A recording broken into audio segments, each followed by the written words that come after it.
We're talking about food and love and generational farming and ranchers. Well, then I need to introduce you to the Ralston family farms of north central Arkansas in the beautiful Arkansas River Valley, where they are rice farmers, among other endeavors. This is a family, I hope you're sitting down, that has farmed for 10 generations now. The Ralstons are committed to growing and harvesting food for your family, just as they have done for theirs. Things like regenerative farming, that's a method where the farmers take a keen interest in the soil and water use and fertilizer. The water is from the nearby Arkansas River. Sustainable farming is another tenet of the Ralston family. The family only mills what they grow. They have full traceability from seed to carton. And of course, this is American made, and they are non-GMO products. They have delicious rice in 6 core varieties, including white basmati and aromatic purple and red. Go to their website to see where you can get this outstanding line of a most delicious Arkansas product. RalstonFamilyFarms.com.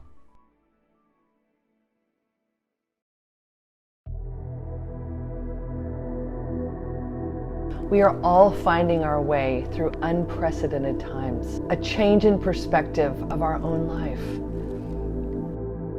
Suffering is painful, but is also sometimes the catalyst of change. Success is not a one-time thing.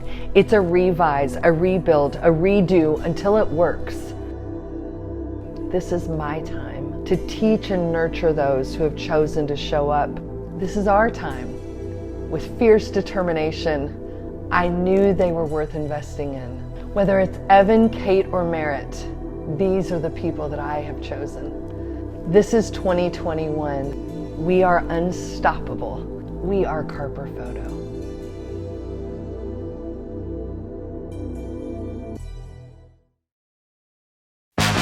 She won Most Talkative in high school, and she has been running her mouth ever since.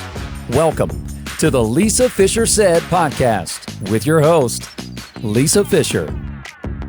Okay, so another cookbook. This is part 2 of our chat with Ree Drummond. Another cookbook coming out. How many is this total for you now?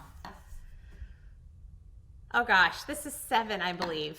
I could be off. I think 7. I'm sure I have them all. Yeah.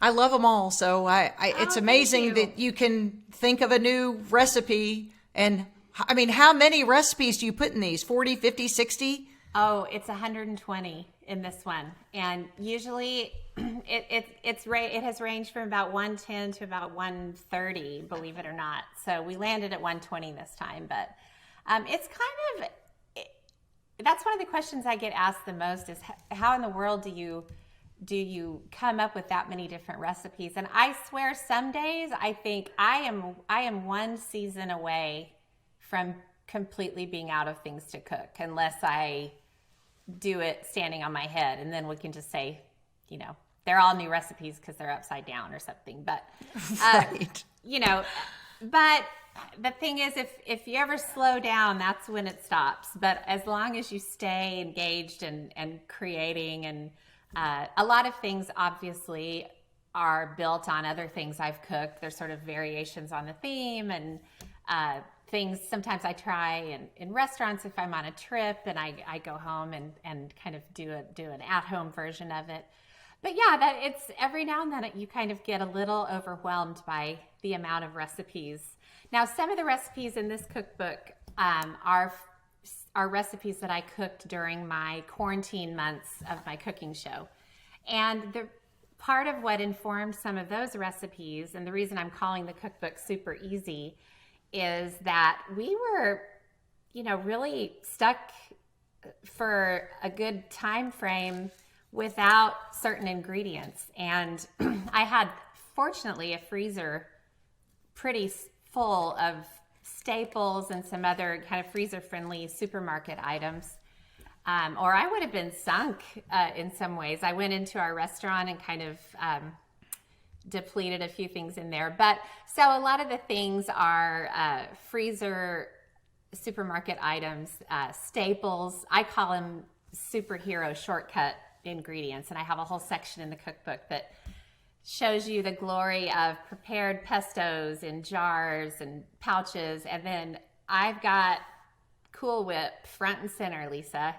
And Oh, I'm no. not afraid to admit it. I've got some Cool Whip friendly recipes, but I've also got some great, just quick soups that are elegant, that just have kind of a little shortcut ingredient that you'd never know. And so I've got a little brain fog these days. I don't know if it's the 2020 events or the fact that I have a wedding coming up, or maybe it's because I'm 52 and, I'm no spring chicken. But some days I'm just good to remember, remember to put on a shirt.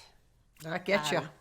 So super easy really is kind of where I am with cooking right now. I'm not looking to set any culinary records. But one thing you haven't done, Ree, that I really respect, you don't go with the current trend of keto, paleo, gluten-free, grain-free. You just cook. You cook so that people will eat it. Because the other cookbooks that are the niche, families don't want that. If you've got humans to feed, and that's children, husbands, grandparents, relatives, they want real food. And that's pretty much how you've kind of put your course, is to real food. Don't you think that's part of your success? Well, yes, I appreciate having those cookbooks available for the times that you want to kind of find out what a certain way of eating is all about. With keto especially, I did try keto once, and then I stopped keto. It actually worked for about 10 pounds, but then I just got to a point where I could not eat another avocado, and I love avocados, so I knew something was wrong. If I'm tired of avocados.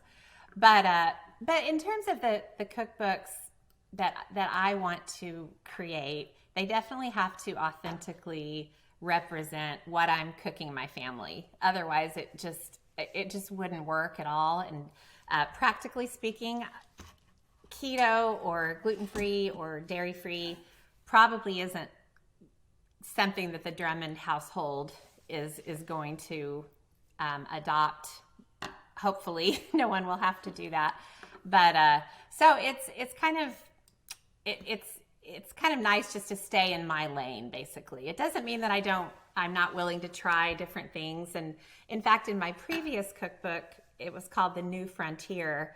I did try a handful of recipes that could have been considered low carb and a little bit keto friendly, and but when I saw them in the finished book, I thought I'm not sure those belong in my cookbook. They're still delicious and I love them, but that's why this cookbook is so hilariously on the other end of the spectrum with my Cool Whip and my store-bought pizza dough. And people will love it. And they love authenticity, I think, more than anything. And that's one thing that translates with you on camera or off. I was watching an Instagram Live one time, and your girls, I guess it was around Christmas, maybe it was Christmas Eve or something, and they were doing, and you must have been in your home. So for those of us that watch, we think you live at the lodge, and you don't, but you were in your home. And it was just funny how I could hear you raising them like we all raise our girls, telling them, please don't let them see this messy closet. Please don't let them see. Oh, was that the Instagram Live? Yeah, it was an Instagram Live, yes. And it was just so fun to watch, because I thought every parent, every mom can identify with that. It's bringing home the neighborhood kids when the beds aren't made. You're like, wait, let me go in here and get some things cleaned up. And they were panning the room, and they were cooking. I think maybe Paige, one of them was cooking something that night for your family. And it was just fun to watch that you're just you're the cool mom, but you're a regular mom. Here's the funny thing about that. So you're so right. The girls just go rogue, and they're going to show the piles of underwear and things that fortunately the Food Network audience usually doesn't see. But Paige was making a chocolate cake for, I think it was Christmas Eve. And so Alex said, Paige and I are going to do an Instagram Live. And so she had the phone propped a certain way, and she and Paige were, okay, now you do this. And Alex is sort of interviewing Paige. And I was watching from across the room like, oh, they're so fun and that this is cute. And then I watched the Instagram Live playback, and Alex, the angle of her camera caught this part of our kitchen ceiling that the boys' upstairs toilet leaked. And there's this horrendous like stain on the ceiling from a big plumbing meltdown. And the vent cover is off the ceiling, and it couldn't have been any worse. And it was just right there. And I'm like, Alex, do you everyone can relate. We get it. Everyone has stains on their ceiling, but I just had to laugh. I was like, of course, when you're 23, you don't care about things like that. So, but yeah, it's sometimes the girls will just go rogue, and it's those are the fun parts, though. We laughed about that. I saw where you one time mentioned you're an Enneagram 7, correct? Yes. Yes. Firmly. Same. Are you an 8-wing or a 6-wing? I'm an 8-wing. Okay, I don't know, and I don't even know enough about Enneagram. Do you have to be a wing that's either one up or one down? It would have to be, yes, but not everyone. I think some people are true to their number, and I could be wrong, but I've heard people say some people are just their number and they may not have a wing. So what is the 6? What is the 6 wing? The 6, they're the skeptical loyalist. And then the 8s are what the CEO of a company is. They're the one that can come in and be forthright with people and are opinionated and don't realize sometimes that they might offend somebody. They don't mean to. They're truth tellers. But they're very direct. I probably have a tiny 8-wing, not a 6-wing, but tiny 8-wing, but not a lot. I'm very, very much a 7. Yeah, me too. So I get that. So that I think is part of the allure of the Pioneer Woman and the brand, is that you do like to have fun, and people like seeing, especially during COVID, watching your show was just respite for our brains to see that there was more than one person there. You didn't have masks on, or maybe you did. I don't remember. And this is not a political conversation, but the point is you were families having fun being together. And that's just, you know what, our country's so divided over everything. This pen would divide an entire country right now for some reason, because it's black ink and someone would say, well, you don't like brown ink. Well, no, I just have this pen. So watching you and your family get together like that, I just think is what the country needed and still needs.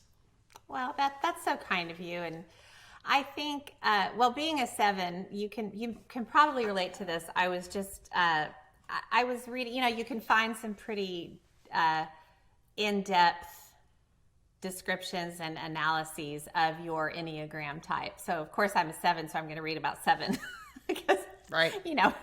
I need to know more about myself, I guess. But I think I read somewhere, and this is so true, that a 7 we give all of our energy in social situations, and when I'm among a group of people, I'm so afraid that somebody's going to be bored or unhappy, and so I do just intuitively I converse and try to be funny and tell stories, and I enjoy that. But then the flip side of that is that I just go dark. I just get home and turn on Bravo and, get in my yoga pants. And I know that I have to replenish my energy in between times. And so when I've been on book tour before, I love book tour and I love book signings because I look everyone in the eye and we talk and I hear from them. And then I go to the hotel room and suck my thumb for 2 days, before and after, and order room service because being a 7 is, it takes a lot of energy. So, but it's good, and that's who I am. But I had to laugh about that I'm only a 7 because I allow myself to really replenish in between times.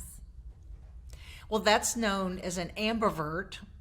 Someone who is both an extrovert with introvert tendencies to recharge. My recharging would be at Carnegie Hall. I would leave the group, then to go to another group, then to go. Like when I leave the party, I go, now where can we go? And my husband's going, whoa, whoa, whoa, whoa, whoa, whoa. He's worn out just watching me do my thing. Because introverts you sometimes... are a true extrovert, and I am definitely, I have to go to the party, and then I have to go home and get settled Isn't that good that we can know ourselves and know that it's great? I mean, that God made us so unique and we are fearfully and wonderfully made. And part of that is someone may be a full extrovert, someone else is a full introvert, and either one can conquer the world. So that's, I think, encouraging. As we women, as we get older, our yeses and our nos become so much more decisive. I think I am so much better at saying no at the things that I know will deplete me, and saying yes to the things that I know will feed me, or that are in line with the things that I like to do. So I think when you're a woman and you're younger, it takes a lot longer to learn those lessons, because we do want to be everything to everybody, and we are everything to everybody once we start having kids and we've got a spouse and a job, and it is we have a lot of plates in there. So it's nice to get to a point where you know yourself enough to know that saying no is going to feel a lot better than saying yes and dreading it for weeks. Well, then, is it easy for you to say no then to your agent or to anyone who kind of has their thumb on you, for you to go, that's not a good fit for me? Very, very easy for me to do that now, and to push back. I am very good at pushing back on aesthetic things. Like when we do product development and something isn't right, I'm just like, I cannot have a plaid skirt. It's not, that's just an example, but right, I got it. Or even this does not look like me. So it's easy to do that, but sometimes with opportunities, it can be, it messes with you a little bit, because you think, am I just being a homebody if I say no? And but I know myself enough at this point that I know that if I say yes to this, I'm going to feel cringy later. I'm going to dread it, and I would rather turn down opportunities and not have to dread anything. Now, whatever happened to the movie On Your Life where we thought Reese Witherspoon was going to play Ree Drummond? Is that, I know Hollywood is obviously on a caution, red light, yellow light, but are you moving forward with those kind of projects, or can you even mention that now? Oh, yeah. So, that was 2010 when Columbia/Sony bought the movie rights to Black Heels to Tractor Wheels, the book that you mentioned. And that was the little love story about Lad and me. And so it was really fun at the time. I got to meet Reese Witherspoon, and the producer who was initially interested and assigned to the project was an amazing woman named Laura Ziskin. And she was a very powerful female producer in Hollywood. She had produced Spider-Man with Tobey Maguire, and she just felt a little bit of an attachment to the story, and I got to meet her. She was amazing. Unfortunately, she passed away from cancer probably about 2014, I would say.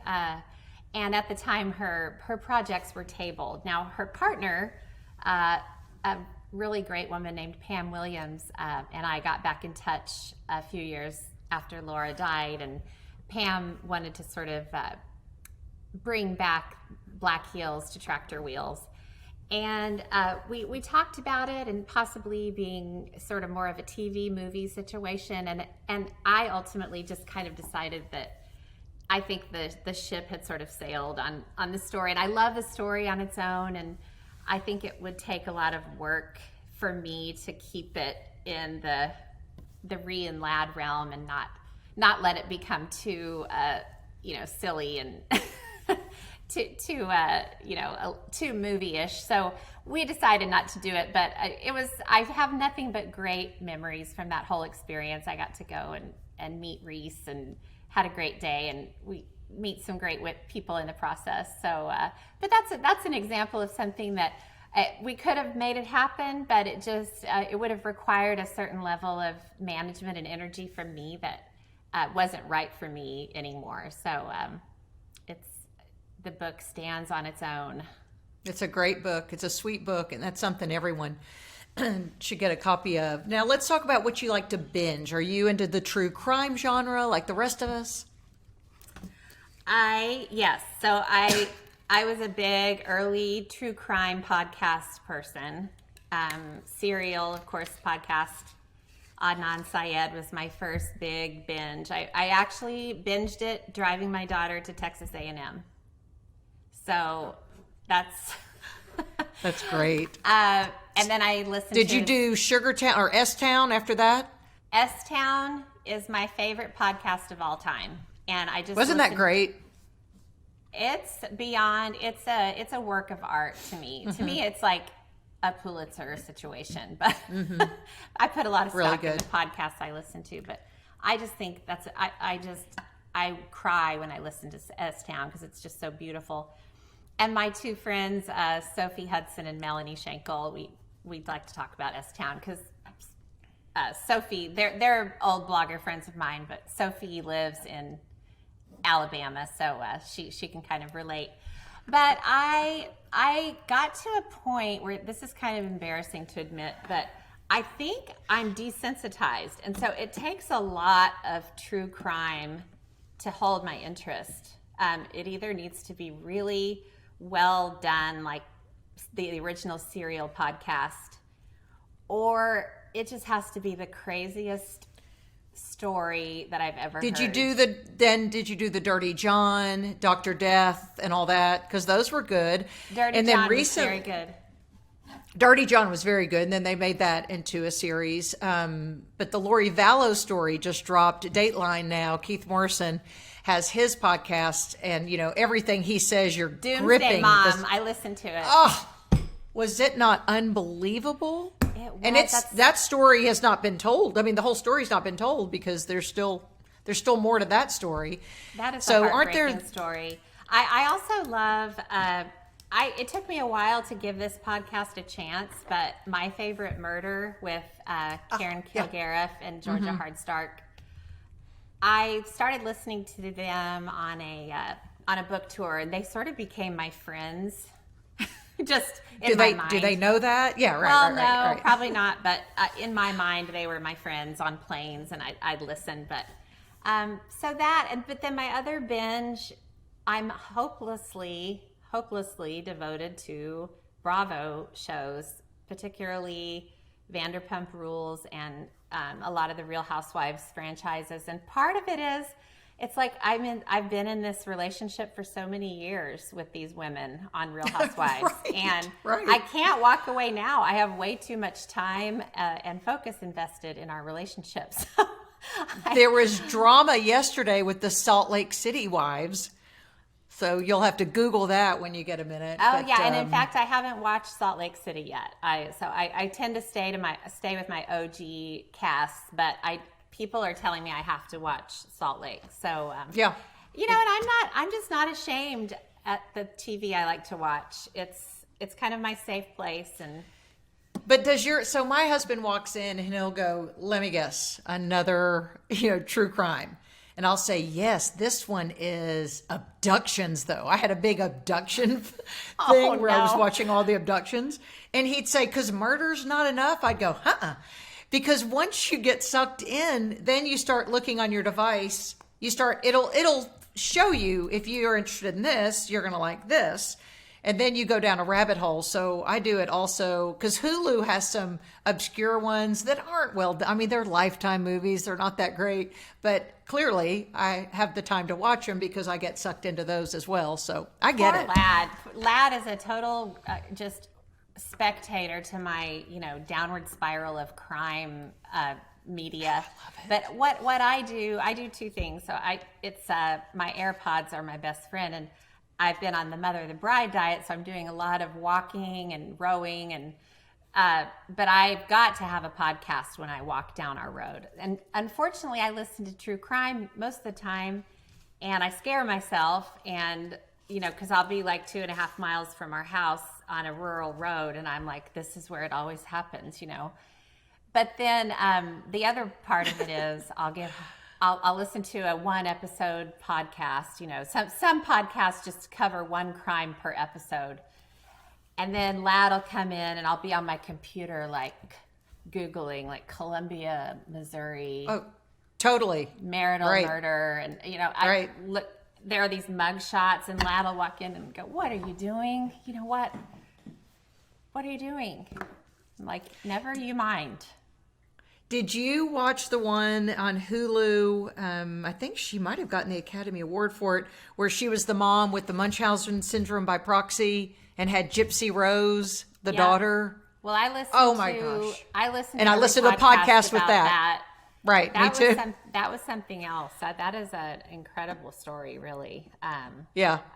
I forget what. And did you listen to? This is one of my favorite true crime shows ever, The Jinx, on HBO, which is Robert Durst, the heir to a big fortune. You have to watch The Jinx. It's amazing. Putting it down right now. It's got such a major development at the very end.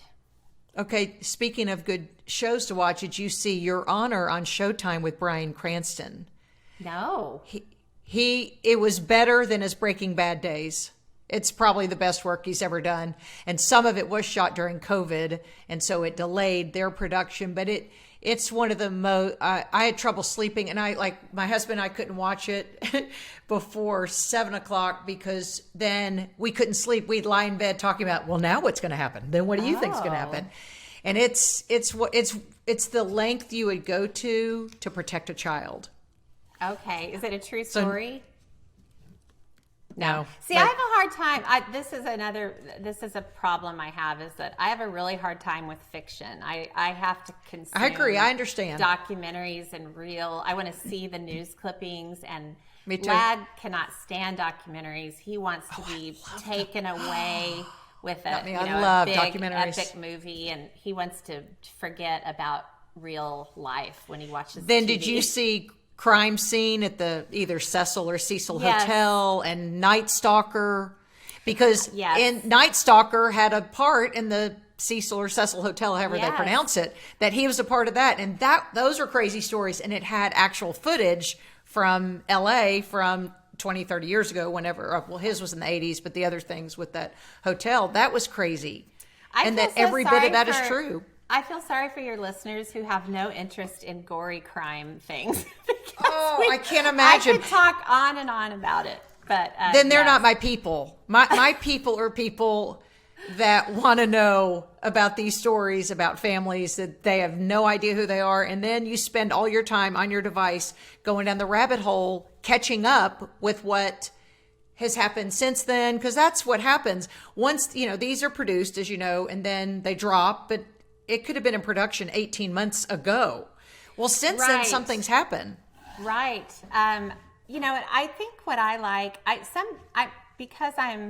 guess I keep saying because I'm getting older, but when it gets into the realm of child abuse, I can't, my heart breaks too much and I can't listen. I can't do it. Mm-mm. But what I really love is the justice side of things. I love, not necessarily the investigation, but I love it when the guy or woman gets caught and there's justice, especially for families.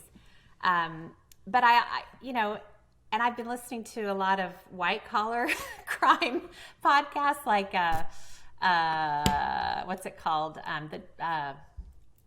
Elizabeth Holmes. Theranos, the big corporation. It was worth billions of dollars, and it was all sort of smoke and mirrors. The Dropout is the name of the podcast. I highly recommend it. But it's just interesting, just watching sort of the whole thing that unfolds. So I can't explain. I'm trying to put a positive spin on why I listen to crime stories, but I can't. Girl, you don't have to justify with me. No, you're good. Because I'm looking at my list. I keep a list on my phone of what to watch. The whole Free Britney thing. There was Britney Spears TV show. That was Hulu, I think, or that was somebody. What? You just start Googling and you'll find out. Yeah. Yeah, New York Times did that right. Oh, then you know. I watched the Paris Hilton biography, so good.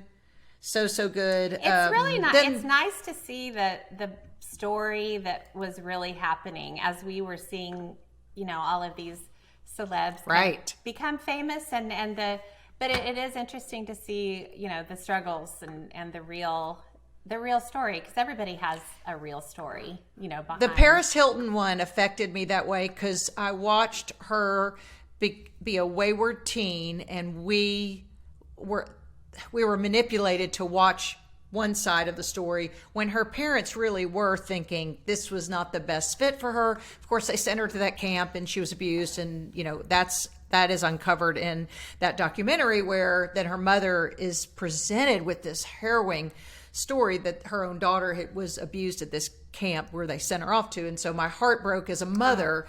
But I also just watched that and thought, I had no idea. I just thought she was some dumb blonde, and she's really smart. Paris Hilton is really smart, and now she's grown up. And I love seeing things like that, where you get to know a person on it, a lot better than what you've always believed.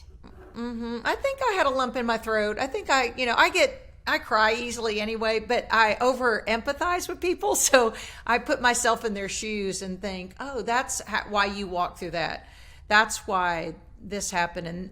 And then once you start seeing the other stories that were woven in, like Britney Spears, that mental illness is not funny. So it's never funny to me. And making fun of somebody during that, just not funny.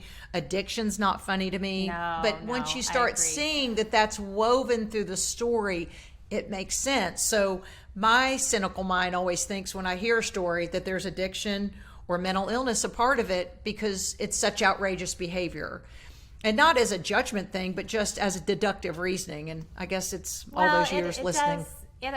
That's another, here we are getting older again. I'm talking about it, but you do just have such an increased understanding after raising children and having family. And you do understand that how trauma plays into a person's decisions in life, and, abuse and neglect. And certainly I've learned that in my foster parent training that was required when Jamar came to live with us. So I love learning about human beings and how things build into decisions and why people take one path over another. And so watching a documentary about Paris Hilton and Britney Spears is just another way to increase our perspective about, re-examining things we've always believed about people, that we know, not just celebrities, but people in our own families. So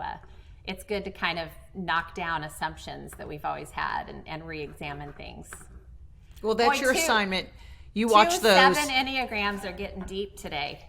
I know, because we want to have fun, but we also want to understand people. I always like knowing about people. So I've got my assignment, the Jinx, and then the Dropout.